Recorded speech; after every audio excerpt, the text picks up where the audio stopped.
bienvenue à vous dans ce nouveau numéro de Tahwissa. Aujourd'hui, c'est au cœur du beau quartier du Hamma que nous avons prévu de vous emmener pour vous faire découvrir les sites touristiques qu'il abrite. Et c'est ici, dans les dédales de ce luxuriant jardin d'essai, que nous allons commencer notre visite. Nous irons par la suite découvrir la magnifique Villa Abdeltif en passant par le splendide musée des Beaux-Arts d'Alger. Et puis nous nous rendrons pour finir au majestueux Maqam Chahid. Restez avec nous.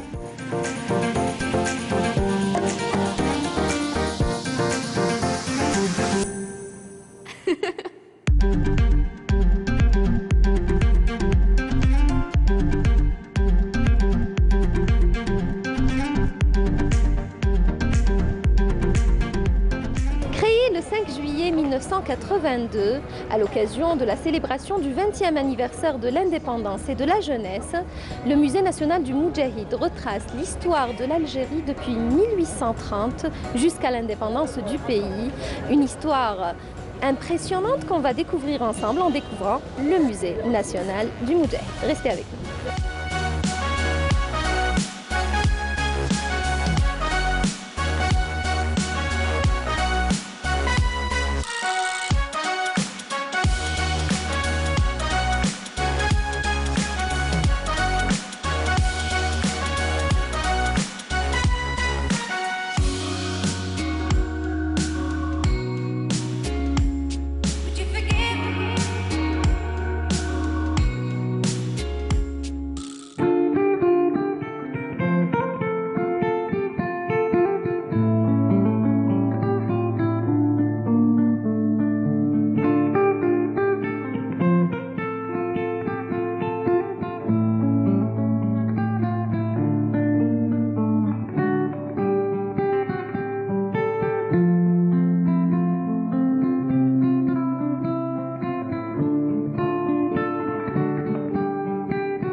Le Musée national du Moudjahid est un livre ouvert sur l'histoire de l'Algérie allant de 1830 jusqu'à 1962.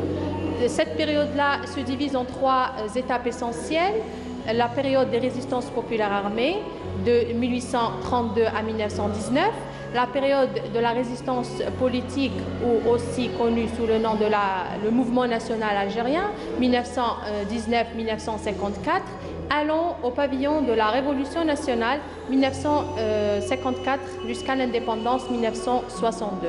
Donc toute cette période-là, elle est illustrée avec des documents d'archives, avec des images noir et blanc de l'époque, avec des objets appartenant à des personnalités historiques telles que l'émir Abdelkader, Hadj Ahmed Bey, Mohamed Arabi ibn Mehdi, plusieurs personnalités historiques que le musée retrace.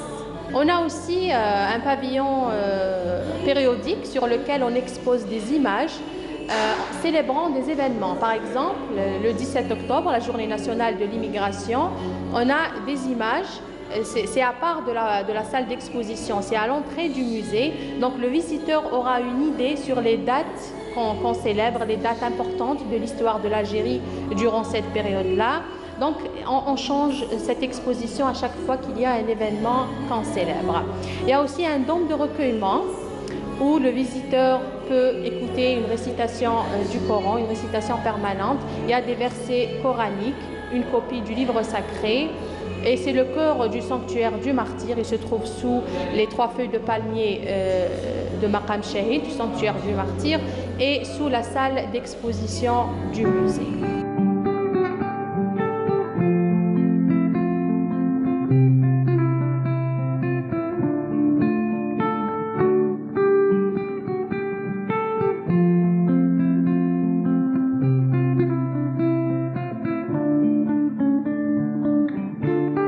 Le musée se trouve dans une position très stratégique, surtout quand on parle du sanctuaire du martyr, Maqam Chahid.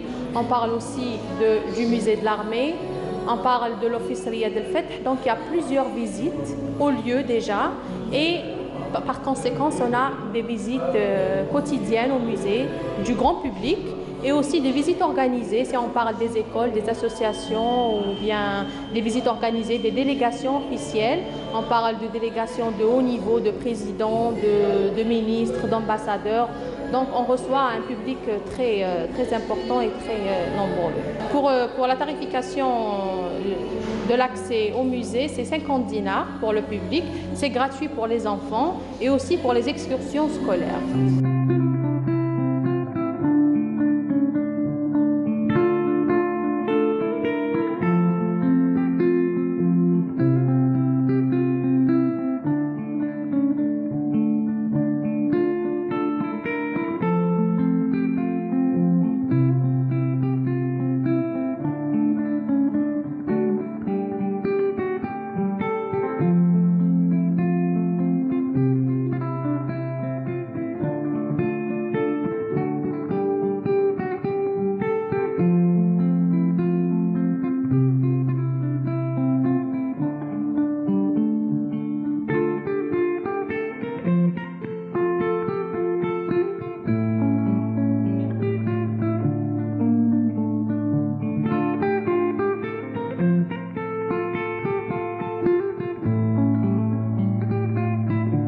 Karim, nous nous trouvons ici au sein du musée national du Moudjahid.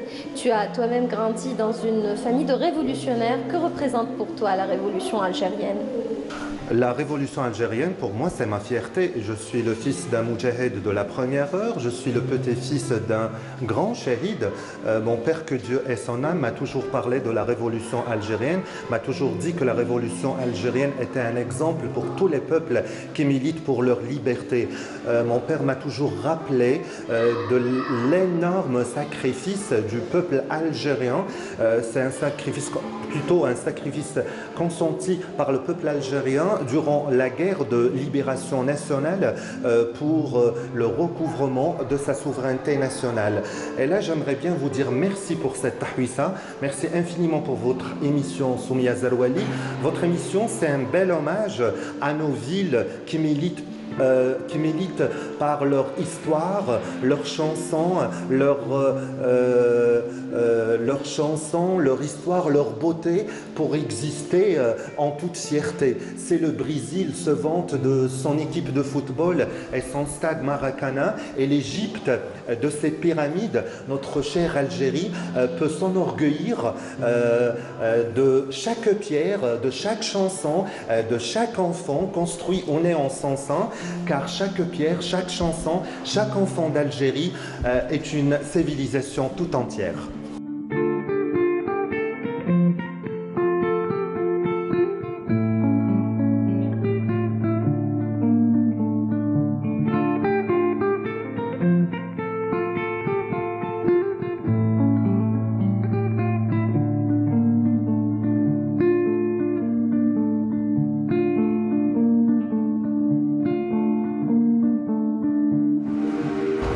Toujours au complexe de Riyad el-Fath, un endroit très prisé par les Algérois et les visiteurs d'Alger.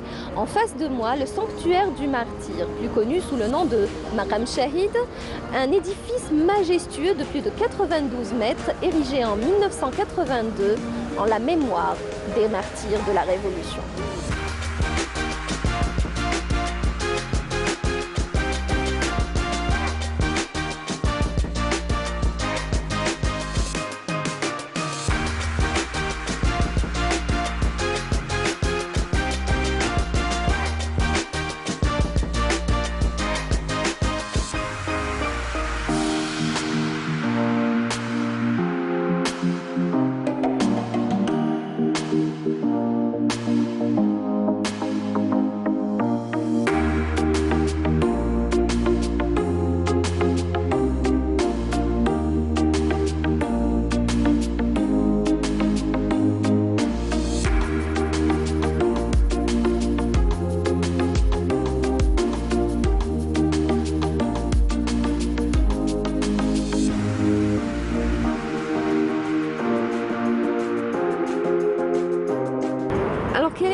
Donc au niveau de la terrasse du restaurant El Boustan, ça se situe au Bois des Arcades.